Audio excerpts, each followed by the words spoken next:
بلوچستان میں فتنہ ہندوستان کے دہشت گردوں نے ایک بار پھر مسافروں کو موت کے گھاٹ اتار دیا۔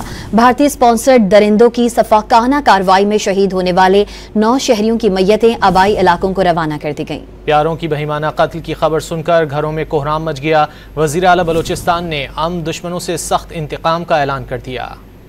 بلوچستان میں انسانیہ دشمنوں کا سفاکانہ وار۔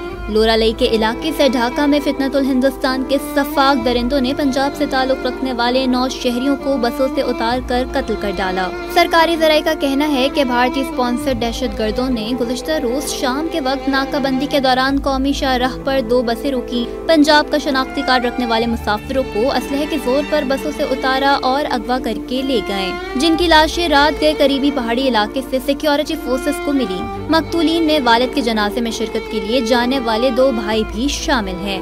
مقتولین کی لاشیں آج صبح D G Khan border military police کے حوالے کر دی گئیں، جس کے بعد میتوں کو آبائی علاقوں کی جانب روانہ کر دیا گیا۔ مقتولین کے گھروں میں اس وقت سوگ کا سماں ہے۔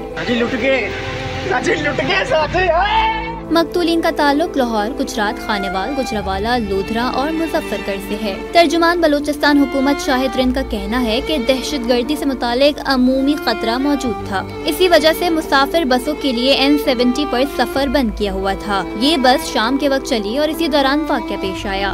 شاہد رند کے مطابق فتنۃ الہندوستان نے اس کارروائی کے علاوہ کوئٹہ، کلات اور مستونگ میں بھی شرنگیزی کی ہے۔ سیکیورٹی فورسز نے تینوں مقامات پر دہشت گردوں کو بھرپور جواب دیا۔